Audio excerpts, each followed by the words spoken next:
Centering prayer is one of the key means of grace that I use in my life almost every single day.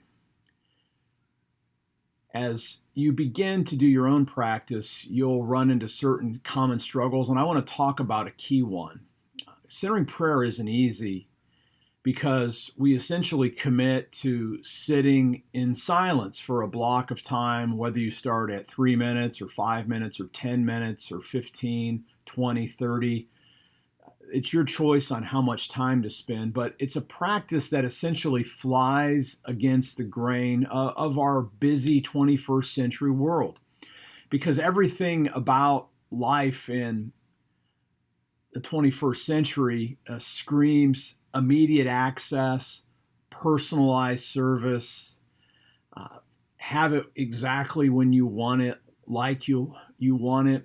But centering prayer requires us to essentially turn away from all those things and give up control.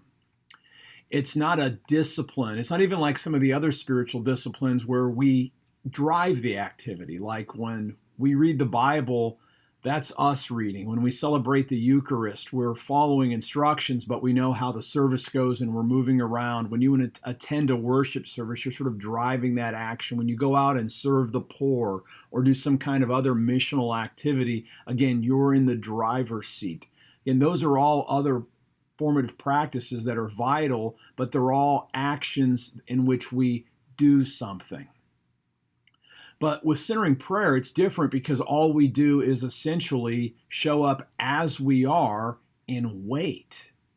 And that's really the whole point. Our action consists of the non-action of simply showing up and being present. And yet, that is the point of this. The whole practice of centering prayer involves the consistent offering of ourselves to God in silence.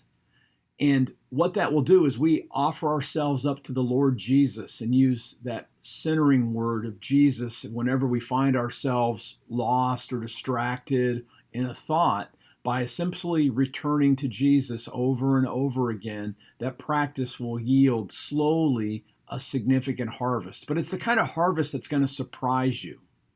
So when you practice centering prayer, even if you feel like you're doing it wrong, you're not. The whole point is you're not doing anything. You're essentially just sitting with the Lord. So release your desire for control. Refuse to the temptation to think that there's some hack or shortcut to it all.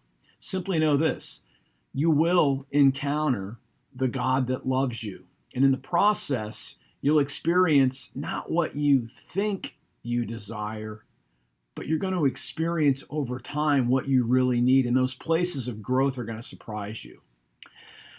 If we go back to the Old Testament, there's a story, and I'm not going to suggest that the story was originally written about centering prayer, but it's instructive. If you remember the story of Elijah, in chapter 18 of 1 Kings, Elijah had just experienced a tremendous victory over the prophets of Baal.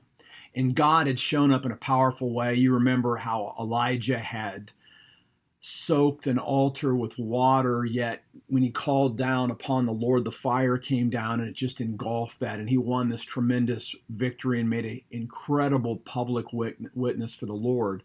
But at the beginning of the very next chapter, Elijah's life is being threatened now by Queen Jezebel, and that she was going to take his life. And so Elijah fled in fear, and he flees from Israel south all the way to Horeb, also known as Mount Sinai, that place where God had called Moses hundreds of years earlier.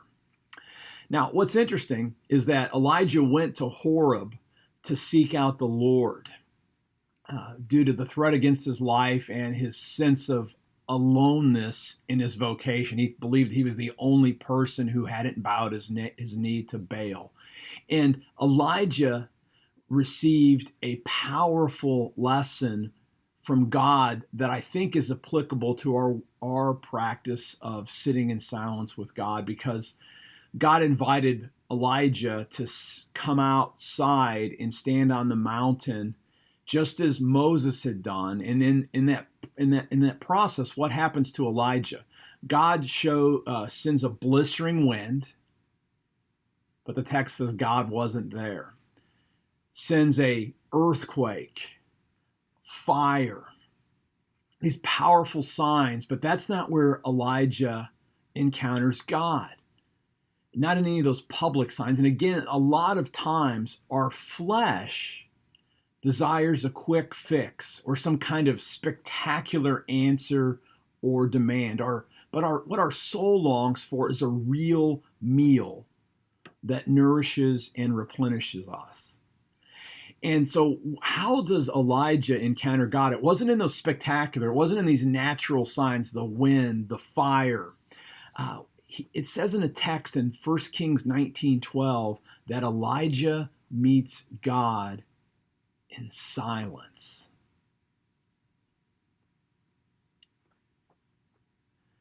And I want to suggest it's the same for us, friends. The sustenance that our soul really needs comes when we relinquish our demands that God do the spectacular and simply wait upon God in solitude. And so centering prayer is an intentional surrender of control in exchange for a slow and steady practice of silence.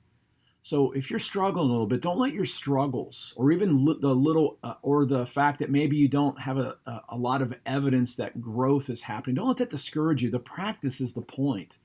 Don't keep score. And you'll likely, and I'm actually almost certain that this is true, but you'll likely be astonished over time. Jesus in his ministry used metaphors of sowing seeds, of a mustard seed, of yeast, to highlight the contrast between the apparent insignificance of something with a small beginning with the extraordinary gains that are achieved in time. Soren Kierkegaard wrote, "Life can only be understood backwards, but it must be lived forward." He wasn't speaking of centering prayer, but his words capture well what my experience has been so far in my journey with centering prayer. We may not understand or see growth until those times in the future where we can turn around and discover that the child from our past has matured and just see how far along you've come. If you have any questions, put them in the comments, send me an email. Glad to serve. I hope you find that this is encouraging. I'm Brian Russell, and it's my privilege to give my testimony about how centering prayer has really worked in my life and hopefully given you some encouragement to keep on in your practice.